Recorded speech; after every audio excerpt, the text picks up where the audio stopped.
Assalamualaikum warahmatullahi wabarakatuh. Perkenalkan nama saya Anissa Salsabila. Saya dari Pendidikan Bahasa Inggris tahun 2023. Hari ini saya akan menjelaskan mengenai Pancasila, mengenai bab 4 yaitu Pancasila sebagai ideologi negara. Selanjutnya adalah mengenai materi pertama yaitu pengertian dan pentingnya Pancasila sebagai ideologi.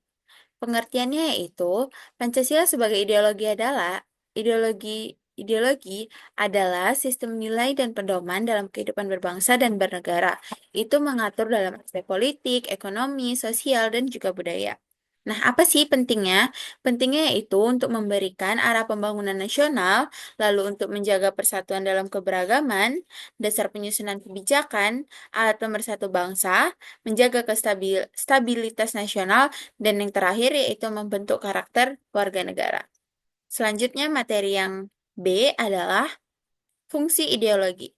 Fungsi ideologi ada 4. Yang pertama sebagai pedoman hidup, yaitu menentukan tujuan dari dan kebijakan untuk negara. Yang kedua adalah pemersatu bangsa, yaitu untuk mempersatukan masyarakat beragam budaya, suku, dan agama. Yang ketiga adalah sumber motivasi. Yang sumber motivasi di sini yaitu untuk mendorong partisipasi masyarakat dalam pembangunan. Yang terakhir adalah alat evaluasi.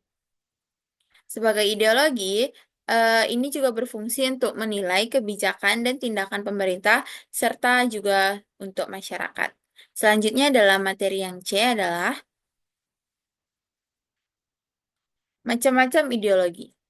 Ada 5 macam ideologi. Pertama, fasisme. Itu adalah tentang kekuasaan absolut, yaitu menolak demokrasi, nasionalisme yang ekstrem. Yang kedua, ada komunisme, kepemilikan bersama, penghapusan kelas sosial, dan juga kontrol penuh akan negara. Yang ketiga, ada liberalisme, yaitu kebebasan individu, hak asasi manusia, pasar bebas. Yang keempat, ada ideologi Islam, yaitu ajaran Islam sebagai dasar pemerintahan dan juga untuk hukum. Yang terakhir adalah ideologi Pancasila, yaitu menggabungkan nilai ketuhanan, kemanusiaan, persatuan, demokrasi, dan juga keadilan sosial. Selanjutnya, materi yang D adalah mengenai tentang perbandingan ideologi Pancasila dengan paham ideologi besar lainnya di dunia. Jadi ada liberalisme, komunisme, fasisme, dan ideologi Islam. Nah, Pancasila yang mengutamakan kepentingan bersama, sedangkan di ideologi liberalisme itu lebih menekankan kepada hak individu. Lalu dengan komunisme, Pancasila itu mengakui hak milik pribadi dan komunisme itu menghapusnya. Lalu yang ketiga dengan fasisme. Perbandingannya adalah Pancasila itu menjunjung demokrasi, sedangkan fasisme ini lebih ke menekankan dengan otoritarianisme atau dengan keputusan sendirinya. Lalu yang terakhir ada dengan perbandingan ideologi Islam. Kalau Pancasila itu dia lebih menghormati nilai agama tanpa mewajibkan hukum Islam itu sebagai dasar negara, seperti itu. Lalu materi yang E adalah ini adalah materi terakhir dari bab ini, yaitu tentang pentingnya ideologi Pancasila di tengah ideologi-ideologi lainnya. Nah, jadi mengapa sih ideologi Pancasila ini lebih penting dari ideologi yang sebelumnya sudah saya sebuti? Yaitu, Pancasila ini menawarkan keseimbangan antara kebebasan individu dan juga kepentingan bersama. Nah, jadi ini itu bisa menjaga persatuan dalam keberagaman, serta bersifat moderat dan inklusif.